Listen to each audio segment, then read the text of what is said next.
जय सिया राम। प्रिय दर्शकों, जिन व्यक्तियों के नाम का पहला अक्षर दी से या फिर दू से, था से, झा से, या से या फिर दे, दो, चा, ची, इनमें से किसी भी अक्षर में से जिसका नाम शुरू होता है उनकी राशि मीन होती है।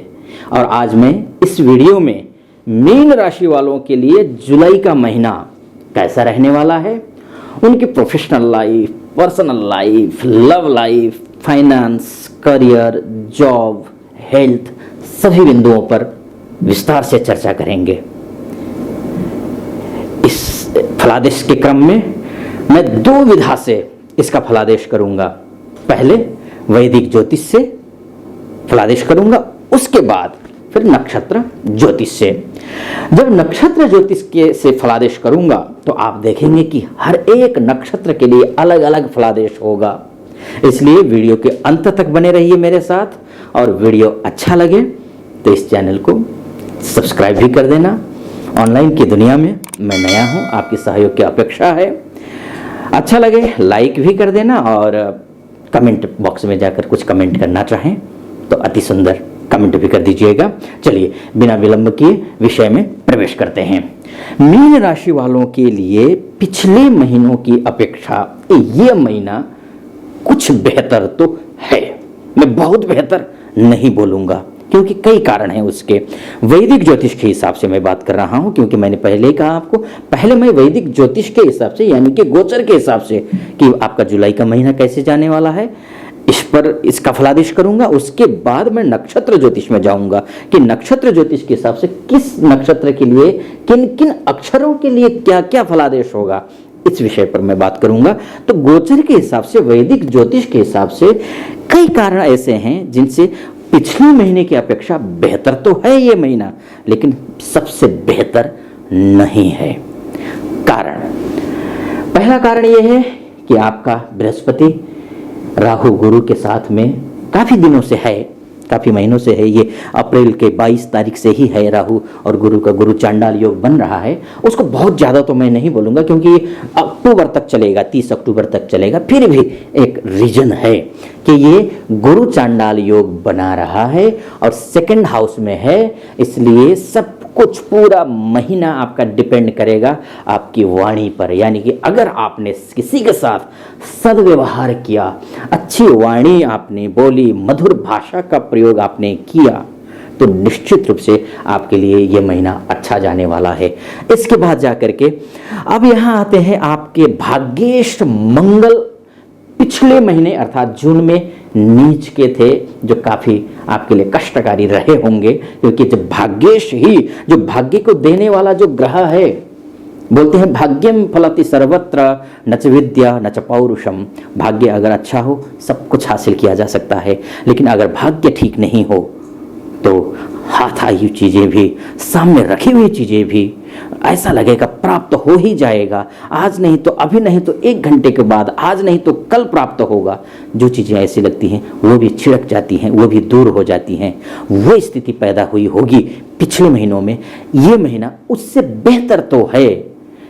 कुछ हाथ नहीं लगने से कुछ तो हाथ लगेगा, कुछ फायदा ना होने से, हानि होने से कुछ लाभ तो होगा, लेकिन बहुत बड़े पैमाने पर लाभ नहीं होगा, क्योंकि आपका भाग्येश जो मंगल है वो षष्ठस्थ है। षष्ठस्थ मंगल अरिहंता योग तो बनाता है, लेकिन भाग्येश का त्रिकस्थ होना शुभ नहीं माना गया है वैदिक ज्योतिष में।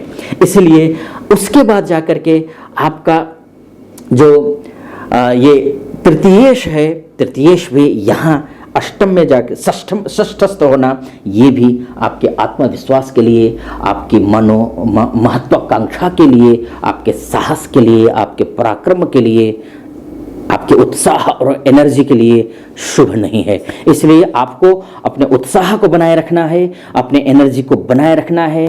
कर्मठ बनिए, एकदम पराकाष्ठा पार कीजिए, अपने कर्तव्य की पराकाष्ठा को प्राप्त कीजिए, यानी कि खूब मेहनत कीजिए। तभी जाकर हतोत्साहित नहीं होना है, तब जाकर के आपके लिए शुभ समय शुभ महीना आप इसको परिणत कर सकते हैं। अन्यथा आपके लिए थोड़ी बहुत समस्याएं तो आने वाली हैं।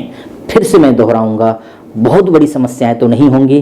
पिछले दिनों की अपेक्षा ये महीना अच्छा तो है, बहुत अच्छा फिर नहीं है। मैं बार बार ये शब्द आपको दोहरा रहा हूं। दाम्पत्य जीवन की बात करें, बिजनेस की बात करें, करियर की बात करें, फाइनेंस की बात करें, तो ये महीना आपके लिए अच्छा है पिछले दिनों की अपेक्षा। इसलिए अच्छा है क्योंकि आपका बुध केंद्रस्थ त्रिकोणस्थ है। केंद्रेश होकर के, अगर सप्तमेश होकर के त्रिकोण में कोई ग्रह जाकर के बैठता है, आपको बिजनेस को लेकर के जो भी आपका लॉस में चल रहा था वो आपको प्रॉफिट में परिणत कर देता है। तो ये थोड़ा सा अच्छा योग बनता हुआ दिखाई दे रहा है। फाइनेंशियल स्थिति, शनि महाराज के लिए जो भी आप कर सकते हैं, शनि की उपाय कर लीजिए, यानी कि शनि अच्छा है आपके लिए। अभी तो ये 17 जून से लेकर के वक्री भी हुए हैं, तो वक्री शनि भी आपके लिए शुभ फल देने वाले हैं।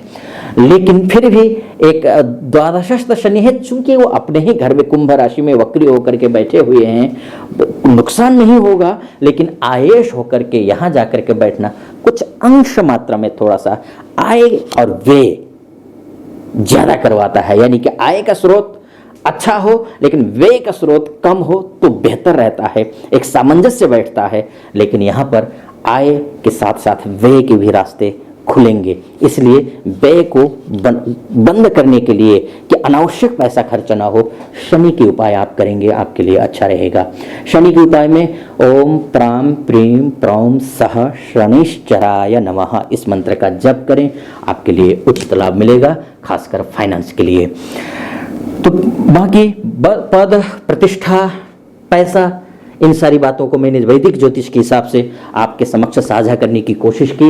अब बात कर लेते हैं नक्षत्र ज्योतिष की। जैसे मैंने वादा किया था कि नक्षत्र ज्योतिष को लेकर के भी आपको इसका फलादेश करूंगा। नक्षत्र ज्योतिष के हिसाब से जो आपके लिए है, जिसका भी नाम दी अक्षर से शुरू होता है, उसका पूर्वा भाद्रपदा नक्षत्र है। पूर्वा भाद्रपदा नक्षत्र के हिसाब से जो भरणी नक्षत्र में बृहस्पति विराजमान है, क्योंकि आपके राशि के स्वामी जो हैं वो गुरु हैं और वर्तमान में गुरु भरणी नक्षत्र के द्वितीय चरण में गोचर कर रहे हैं। तो आपके नक्षत्र से भरणी नक्षत्र 27वां नक्षत्र है, जो कि अति मित्र तारा के अंतर्गत आता है, जो कि आपके लिए बहुत बेहतर है, अद्भुत है, अविश्वसनीय है। ऐसी सफलता आपके हाथ लग सकती है जिस पर आपने भरोसा नहीं किया होगा, जिसको आप सोचते होंगे कि संभवतः ये कार्य तो शायद ही हो, नहीं हो पाएगा, आप ऐसा सोच के बैठे होंगे। लेकिन अति मित्र नक्षत्र है तो संभव है कि जो अविश्वसनीय कार्य है वो भी हो जाए, इतना बढ़िया है। उसके बाद जाकर के उत्तरा भाद्रपदा नक्षत्र की बात कर लेते हैं। अब जिसका नाम दू से शुरू होता है, थ झ या से तो नाम शुरू होता नहीं है, दू थ झ से जिसका भी नाम शुरू होता है उसका उत्तरा भाद्रपदा नक्षत्र है। और उत्तरा भाद्रपदा नक्षत्र के हिसाब से, नक्षत्र गणना के हिसाब से ये मित्र नक्षत्र बनता है, मित्र तारा में आता है, क्योंकि उत्तरा भाद्रपद आपके जन्म नक्षत्र से जो गुरु का जो गोचर है भरणी नक्षत्र में, जो भरणी नक्षत्र है वो 26वां नक्षत्र है, जो नवतारा के हिसाब से मित्र तारा है। यानी कि नाम से ही स्पष्ट है, मित्र तारा अर्थात अच्छा होगा, शानदार होगा। काम को प्लानिंग के साथ कीजिए, योजनाबद्ध तरीके से कीजिए, सफलता आपकी चरण चूमेगी। अब आते हैं रेवती नक्षत्र पर, यानी कि जिनका नाम का पहला अक्षर, यानी कि जिसका नाम दे से शुरू होता है, जिनका नाम दो से शुरू होता है, जिनका नाम चा से शुरू होता है, जिनका नाम ची से शुरू होता है, ऐसे व्यक्तियों का, इन नामाक्षर वाले व्यक्तियों का नक्षत्र रेवती होता है। और रेवती नक्षत्र वालों के लिए जुलाई का महीना देखा जाए तो वध तारा के अंतर्गत आ जाएगा बृहस्पति के हिसाब से। बृहस्पति वर्तमान में भरणी नक्षत्र में है और आपके नक्षत्र से बृहस्पति का जो नक्षत्र है, जो भरणी नक्षत्र है, वो 25वां नक्षत्र है, जो कि वध तारा के अंतर्गत आता है। और नाम से ही स्पष्ट है, वध अर्थात कुछ अति गंभीर बीमारी, अति गंभीर संकट, अति दयनीय स्थिति इस तारा में उत्पन्न होती है। आपको सावधानी बरतनी है।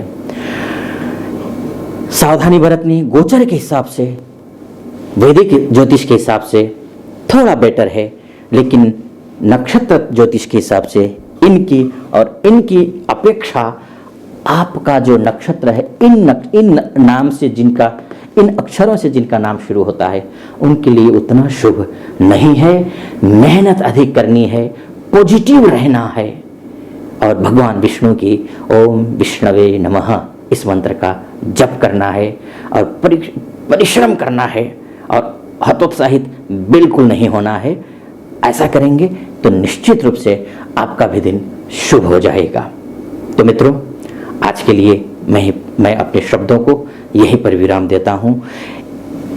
इस वीडियो का समापन भी करता हूं और आपको ये वीडियो कैसा लगा, अच्छा लगा हो तो जैसे मैंने पहले ही कहा, आपके सहयोग की अपेक्षा है।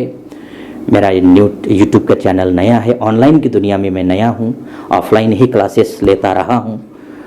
सब्सक्राइब जरूर कर देना।